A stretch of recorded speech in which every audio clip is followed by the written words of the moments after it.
2008 nang inilunsad ng Department of Social Welfare and Development ang Pantawid Pamilyang Pilipino Program. Isa ang likab sa mga unang bayan ng Pilipinas kung saan ipinatupad ang Pantawid Pamilya. Ano nga ba ang Pantawid Pamilya? Ano-ano ang mga ahensyang nasa likod ng programang ito at ang kanilang mahalagang papel na ginagampanan upang makamit ang mga layunin ng programa? Ako si Kit Atienza. Samahan ninyo ako at ating silipin ang implementasyon ng Pantawid Pamilya dito sa Bayan ng Likab.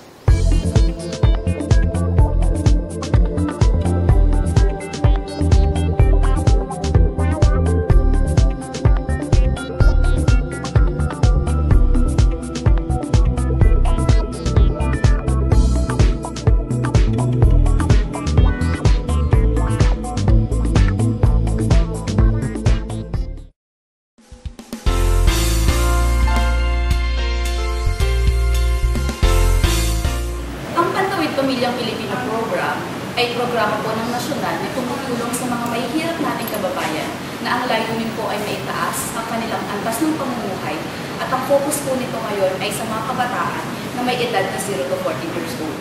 May dalawang pangunahing layunin po ang ating programa. Una po, yung tinatawag na social assistance. Ito po ay pagbibigay tulong pinansyal sa mga mahihirap nating kababayan na para suportahan ang mga pangangailangan ng kanilang mga anak sa paaralan at pangkalusugan. Ang pangalawa naman po ay tinatawag na social development. Ito po ay layunin niya na maputol na ang patuloy na cycle ng kahirapan sa ating mga kababayang mahihirap. May tatlong kondisyon po ang programa.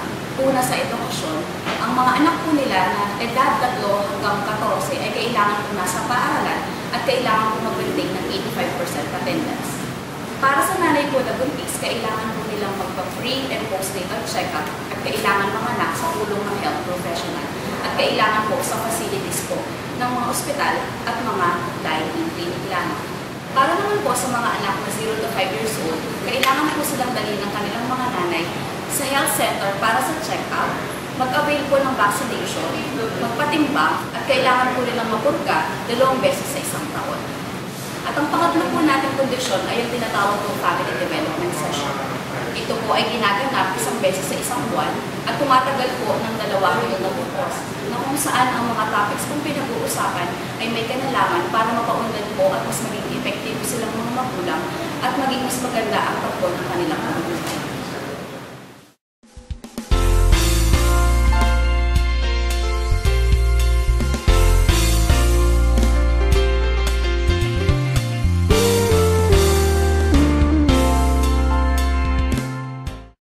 Yung Pantawid kasi is about education and health. So yung pagsasaayos ng ating health unit, yung serbisyo na binibigay, lalo na sa mga mahihirap. Alam niyo naman, yung ating health center, ay karamihan dyan na pupunta ang mga mahihirap.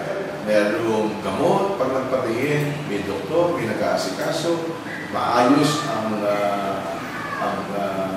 mga pasilidad sa ating kahit na ito isang maliit na health center lang. Sa eskwelahan naman, yung mga bata, bisituin na yung mga anak ng mga 4-piece member na kailangan ng mga bata ay nag-aaral. So lahat ito pinuprovide at tinutulong ng lokal na pamahalaan pang sa ganon, makatulong doon sa 4-piece na ang isang main objective, may siya ng kahirapan. Not only that, hindi even doon sa mga livelihood program. Considering na matatapos na itong 5-year program ng 4-piece dito sa Likab, 4 na bayan niya sa buong Nueva. So yun yung pinagtutuunan ng ating lokal na pamahalaan upang sa gano'n ay hindi naman maging futile or walang maging pinahitan yung focus program dito sa bayan.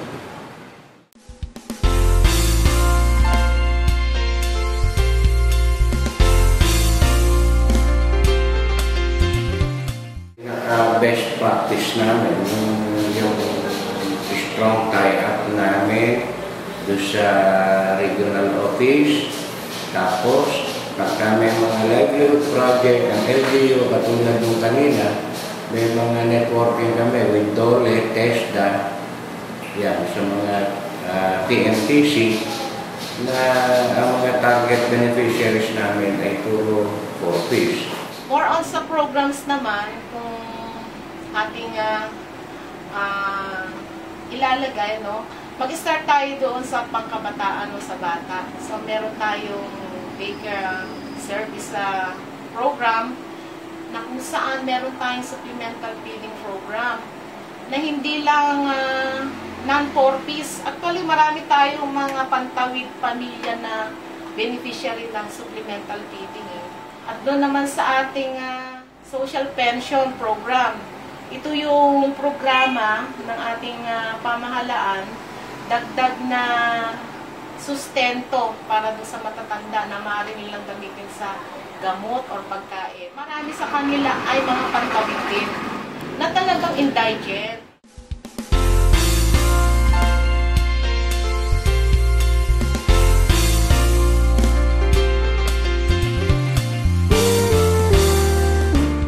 Napakalaki na naging impact nitong 4Ps na to sa mga mag-aaral. Kasi unang-una, naging inspired silang lalong mag-aral kasi hindi sila nahihirapan, hindi sila nangangamba na baka wala silang pambili ng ganito, kulang sila ng gamit. Lalo silang naging masigasig sa pag-aaral. Ganon din yung mga parents nila. Wala silang pangangamba na baka yung anak ko hindi makabili ng ganito. Sa tulong ng 4Ps, nagagawa nila yun. Kami ang mga batang 4Ps dito sa Santa Maria Elementary School. Nabibila na po kami ng mga bagong damit. Kami po ay nabibila na po ng mga bagong damit at saka po ng mga tsinelas, sapatos po, saka po sa uniform po. Nabibila na po kami ng vitamins. Nabibila na po kami ng mga school supply. Sosolusyonan po ang aming mga kakulangan sa pag-aaral.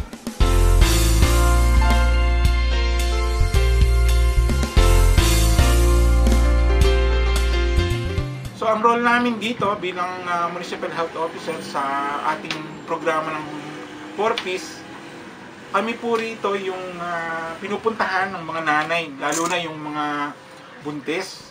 So kailangan nila kasi meron silang 4 na prenatal check-up. Dapat dito rin sila mga anak, no? Kasi nire-require na ngayon sa Department of Health na facility-based delivery.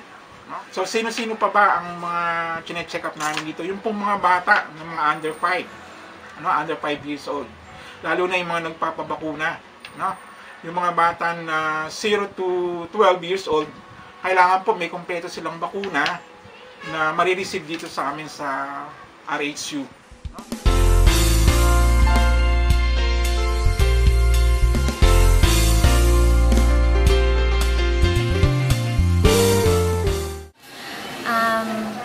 Ang FDS, ito yung Heart of Pantawid Pamilya Program.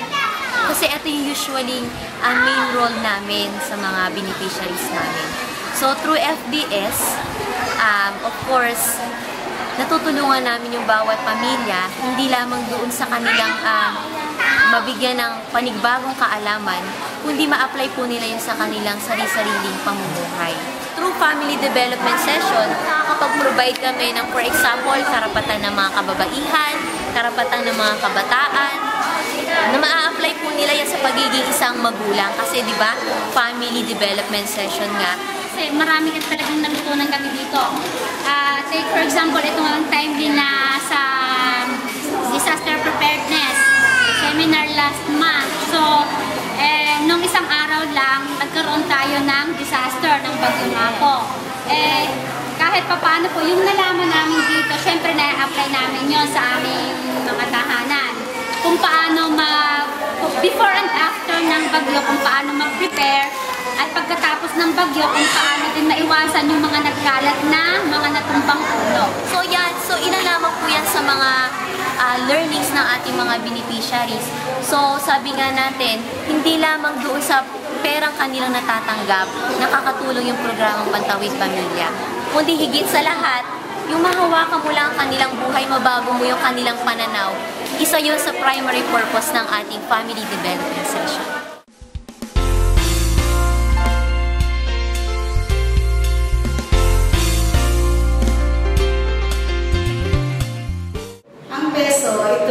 bali magka-tandem ang Department of Labor at ang PESO. Ito yung sa pagbibigay ng trabaho. Kaya nga tinarget ang mga porkies kasi sila yung mga ito yung mga nasa indigent, di ba? Meron din tayo mga livelihood na ibinibigay para sa kanila. Ito yung halimbawa yan sa livelihood, bibigyan sila ng mga items para sa livelihood nila, ibibenta nila yun. Then, i-monitor yan ng PESO, ng ML, at ng Department of Labor. So, ang Pantawid Pamilyang Pilipino Program, sabi nga natin, malaki ang naiaambag dito sa pag-unlad ng bayan ng Likab. Kaya nga, bilang ganti naman ng lokal na pamahalaan, talaga sila yung pinaprioritize sa pagbibigay ng mga ikabubuhay na proyekto or livelihood program. Kaya nga yung binalangkas ng mga programa, iba-iba yung programa sa bawat barangay. Kung doon sa barangay na suitable yung mag-aalaga ka ng baboy, yun ang tag dispersal. Meron po kami duck racing, salt egg making. So, maraming hanap buhay na binibigay sa mga miyembro ng Pantawid Pamilyang Pilipino Program. Hindi lang puro ambulant vending, hindi lang puro sari-sari store business, kung hindi ano ba yung nararapat para doon sa barangay na yun na sadyang makatutulong para sa bawat miyembro ng Pantawid Pamilyang Pilipino Program.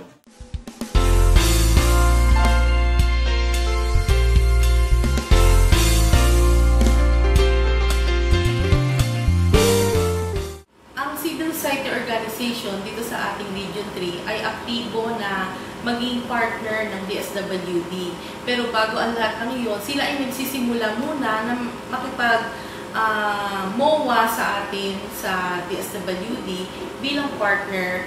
At pagkatapos ng makipag-MOA sila, ay ino-orient sila patungkol sa programa bago sila bumaba doon sa community na kung saan sila nais na maglingkod.